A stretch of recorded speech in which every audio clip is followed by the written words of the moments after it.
Слободни ве поздравувам сите кои што ова утро сте заедно со Канал 5 и првото утринско кафе си го пиете со нас. Ги следите сите содржини уште од рано изутрина и верувам дека и во продолжение ќе ни го проследите разговорот кој што ни следува со адвокат Игор Ефремов. И имаме навистина многу интересна тема, што подпишуваме без да прочитаме. Верувам дека листата е многу долга, но ние имаме некои 7 минути од прилика адвокат и верувам дека ќе одговориме на сериозни прашања кои што не засегаат сите. Добро утро. Добро утро, ви благодарам на поканата, особено за ваква интересна тема.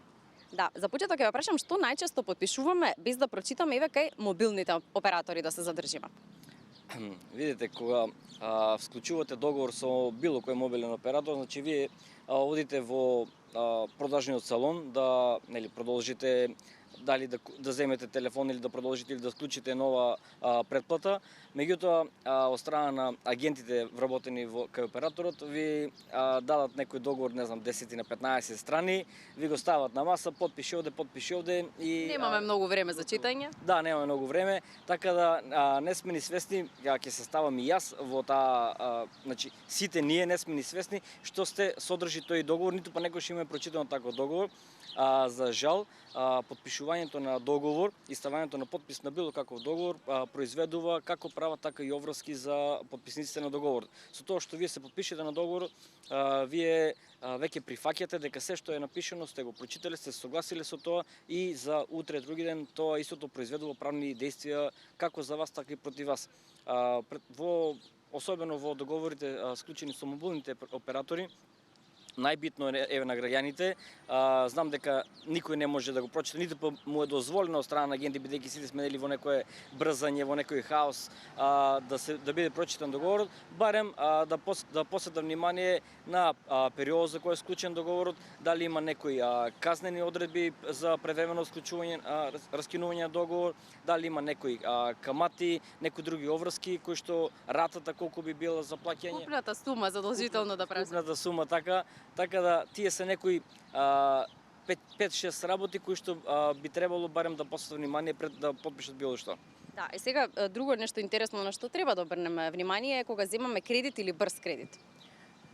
Исто како и со мобилните оператори, така и во банка, значи вие одете во банка па и во филиалите на брзите кредити, вие сте таму бидејќи ви требаат пари, вие побарувате од нив одреден износ, тие велат ние ќе ви го дадеме, подпишете се на овие 28 листа и вие парите ќе ги земете. Така да вие сте стрекни бидејќи тој ден вие сте дошли до таа сума која што сте барале, сте се подпишале, меѓутоа не сте ни свесни што целото тоа понатаму произведува правни действија за вас. Знам дека тоа се образци, формулари од страна на банките и на брзите кредити. Не на вас и на нас како странки не е дозволено било што да сугерираме, бидејќи од нивна страна ќе биде укажано условите за вие да дојдете до тај износ се тие кои што се напишани, така да или подпишете или излезете од филијалата. Така да граѓаните не се свесни што се подпишуваат, особено се почест проблем на кој се жалат граѓаните се склучените договори со брзите кредити, бидејќи истите, повторно ќе напоменам, во желба да добијат пари денес, подпишуваат се, така да не се ни свесни и не посветуваат внимание, особено во делот колку треба да вратат за тој износ, колку би била рата доколку е на рати, колку е каматата, дали има некои останати режиски трошоци, дали има трошоци за некои опомени кои би стигнали или такви некои други малверзации предвидени во договорот кои што странките не се ни свесни да ги подпишале.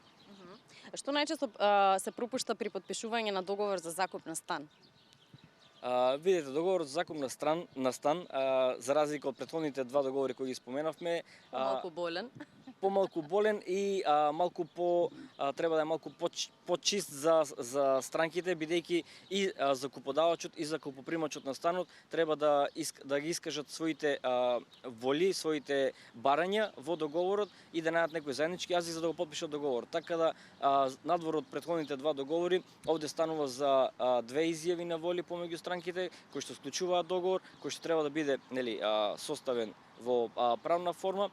Најбитно е да биде дефинирано рокот за кој се склучува договорот, закупнината колку се плаќа, можноста за продолжување, дали треба да биде тоа со анекс на договорот, дали автоматски се продолжува тој договор и исто така задолжително треба да биде утврдено за по завршувањето на договорот на закуп, во каква состојба треба да биде вратен, дали треба да биде, не знам, исчистен, дали треба да биде реновиран станот, бидејќи има и такви случаи каде што закуподавачот бара закупците да му го изреновираат станот по напуштање, така да добро е граѓаните да внимаваат и во тој дел што потпишуваат. Да, вие работите навистина со доста странки и сакам да прашам кој е комплицираниот договор за кој што можеби сте застапувале некоја од страните, бидејќи често ќе потпишаме нешто, нели не сме свесни за истото, не сме го прочитале, а многу подоцна не се согласуваме со дел од членовите. Видите, не би можел да извеам конкретен договор како комплициран договор, бидејќи секој договор сам по себе, помеѓу, па макар и да е договор за купо-продажба, не знам, на возило, сам по себе како адвокат, нели, треба да имате да го составите на начин на кој што ќе бидат и двете страни задоволени, ќе бидат барањата на двете страни впишани во договорот и бидејќи со потпишувањето на договорот како продавачот или закуподавачот, така и купувачот или закупопримачот или без разлика кои се страни во договорот, треба да бидат свесни дека со потпишувањето на тој договор истиот произведува и права и обврски и за едната и за другата страна. Да, и на самиот крај уште еден совет до сите гледачи кои што во моментов не следат, на што треба задолжително да се внимава пред да се стави потпис.